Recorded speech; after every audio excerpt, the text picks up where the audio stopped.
got to work early yesterday, and as I walked in, ran into my supervisor, and she said, "Hey, come and get your key."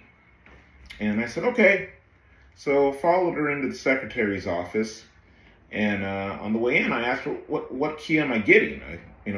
We've moved into a new location, so I figured it was a new key that would allow me to access other parts of the building.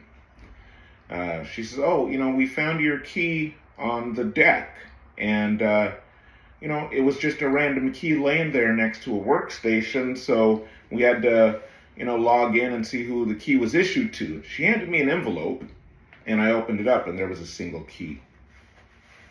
I looked at the key, I looked at her, and looked back at the key, and I said, "This is my key?" And she goes, "Yeah."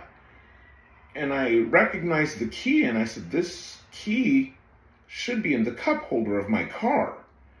I was issued this key last year. I've never had it on a key ring. I've never needed it. So I've always kept it in the cup holder of my car." The secretary sitting there, Jenny, she looked at me, she looked at my boss, then she looked back at me and at the key, and she said, "That's the ghost." I looked at Jenny. She had been done read my mind.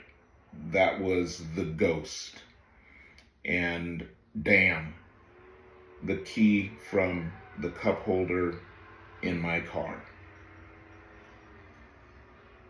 I'm a crisis counselor in Del Oro, California, and I work in a haunted hospital.